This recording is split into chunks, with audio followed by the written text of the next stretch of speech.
I'm inviting you guys to sit with me and my son. It's like 3 o'clock in the afternoon, and um, I'm trying to recover from yesterday's disappointment, or so to speak. It was my birthday.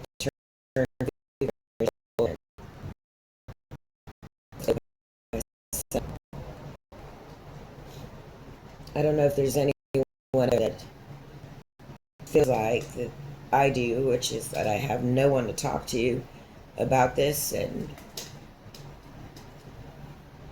the spirituality of it all and the pain of it all. You know, it goes to say that,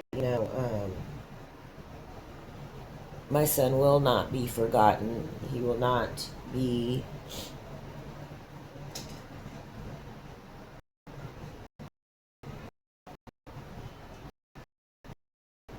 something I used to bring up for likes or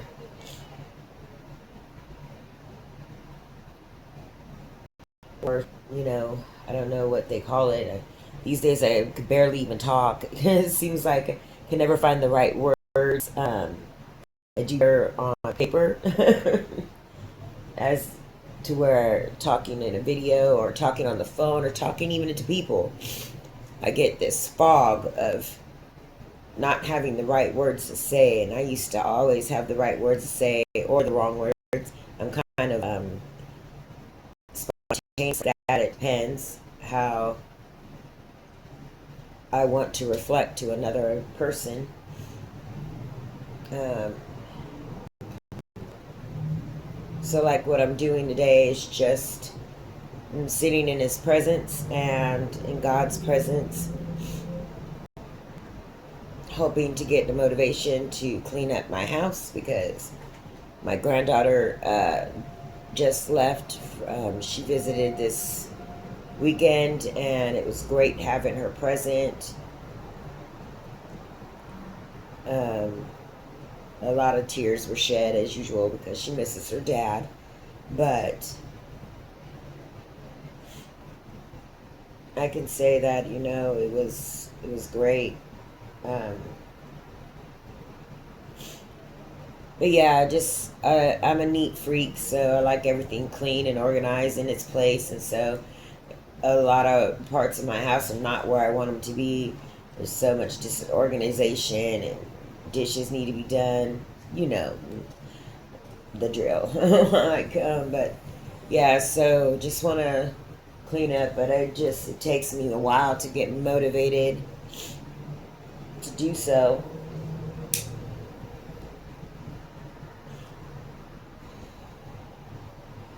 So I'm an oracle card creator at this moment, so I have like 7 decks of cards, actually 6 at the moment. I'm working on my 7th deck with my granddaughter because she's an artiste as well, and um, yesterday it really felt great um, to get that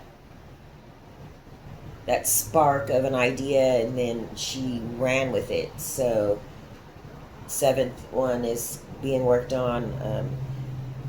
So I got to get more paint and stuff like that. So cause I paint and do the artwork of all my cards by myself. So anyhow, I have 6 that are on deck ready to roll, and with the help of AI, which I'm so grateful for AI. With the help of AI, I am getting them printed and with the names of each individual card and the meaning of each individual card, getting those done. We did 20 cards so far of a 105 card deck that is in honor of my son Brandon Michael Santos, and um, it's for suicide prevention and awareness. So I hope to reach and help other people, encourage them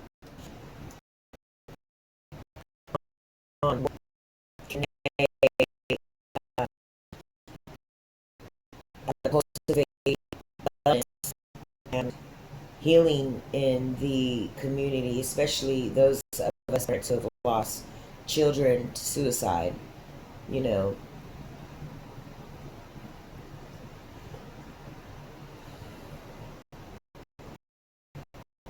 it was revealed to me on May 15th.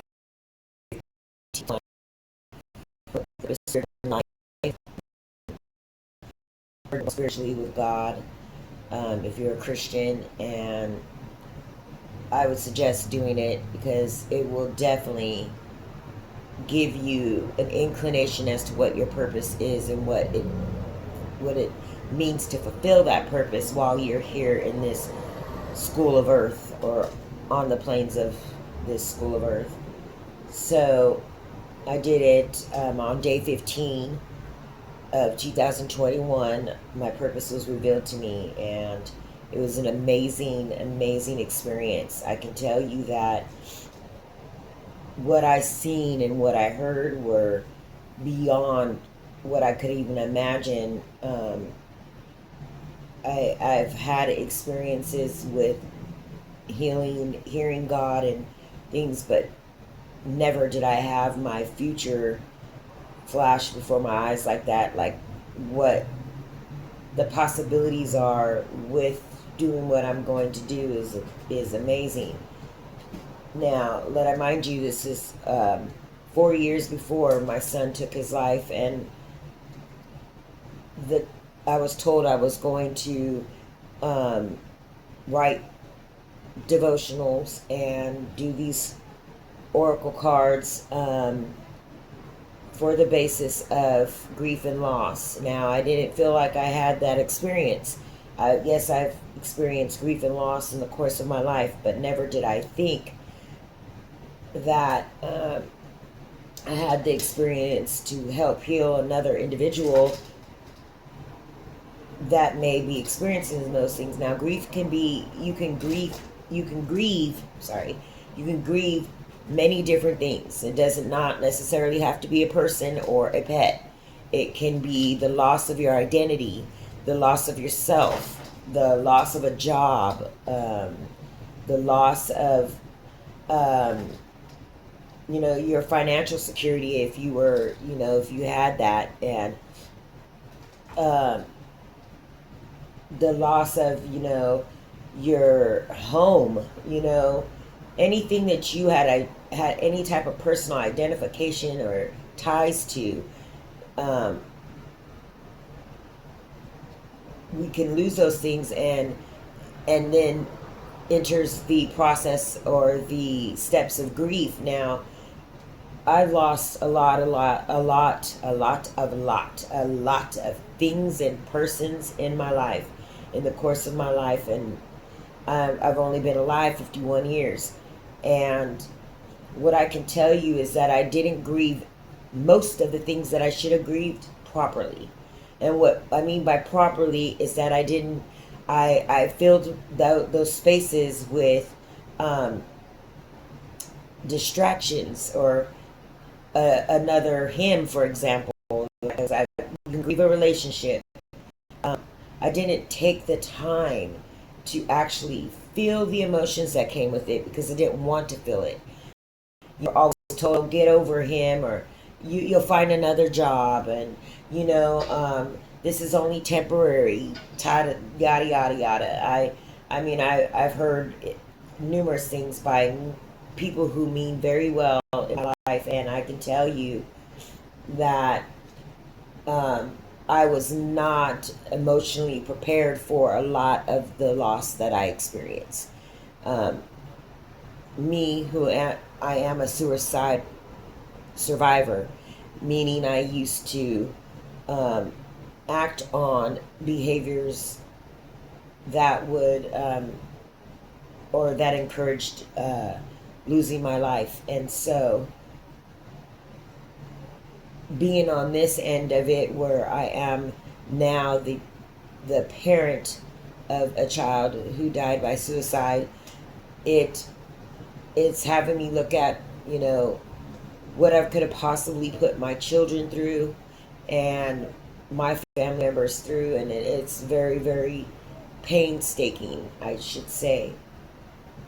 But however, back to what I was speaking about, I didn't grieve because I enlisted distractions or drugs and alcohol, um, all the ways to where I didn't have to feel that sense of grief.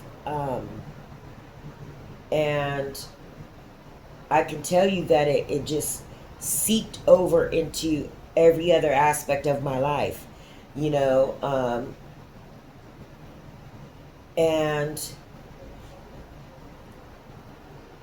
now that my son is gone and I'm having to feel this pit or this extraction of my soul being, I went, let me just say, I was not doing well in the first place, but I was not doing so bad either. And I can tell you that I'm just surviving. I'm not even thriving. How can I thrive? A piece of me is gone.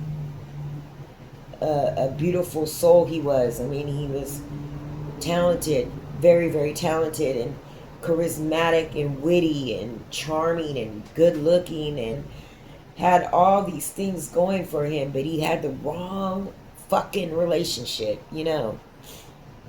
And you know, we don't know what it means to be a partner.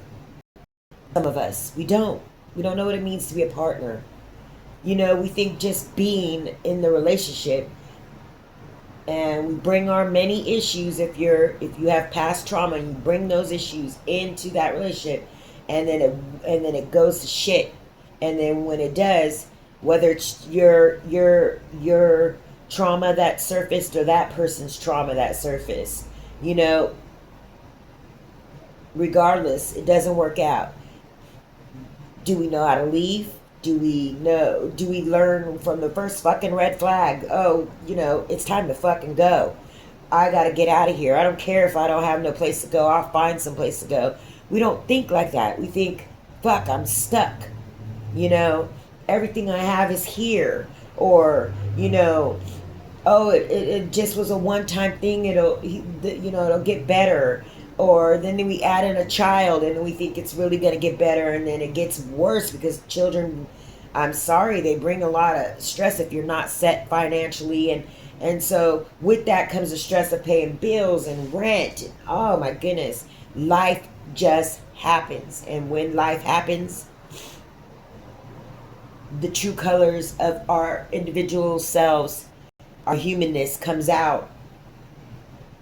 And if you're not a person who's self-aware, has no self-realization of what you're doing, this can be a problem. And I can tell you that I know for personal experience that I've been in those type of relationships, and I've attempted suicide based on those type of relationships. And you know, I'm grateful that, like a cockroach, I am resilient. So no, I wasn't successful. So I'm grateful I wasn't, because even though my life is not perfectly how I want it to be right now, and it's not ever going to be now that my son's gone, I'm way more mature. I'm way more self-aware. And now I have a duty and a purpose. And now that I have a duty and a purpose, my perspective has changed.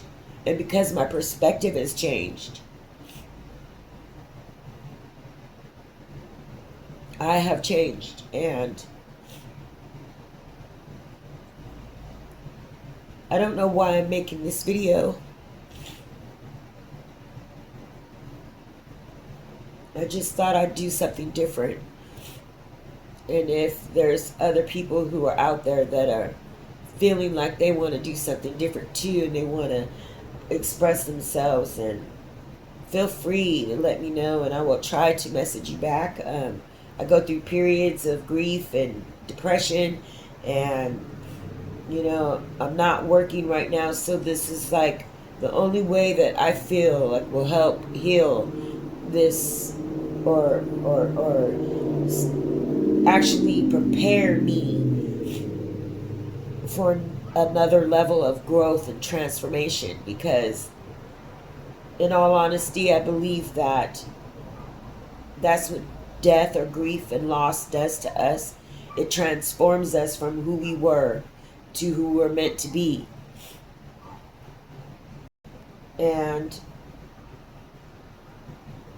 I have so many great things going on right now that are happening, that I've been in the developing works with, like writing my screenplay, and um, I haven't started writing my devotionals yet, but that's coming. And but first, I would like to get these oracle cards published and printed and published. And once that's done, um, I will go on the journey of writing my first devotional. But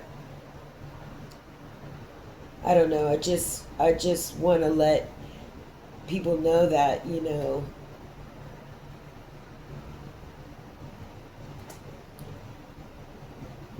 that emotional pain is real, and if we're not checking on our people or our children or our community at best, because we're here to serve one another. We are one source, one entity is from us, and we are from that entity, and that is God. And because we are from God, we are here to serve one another.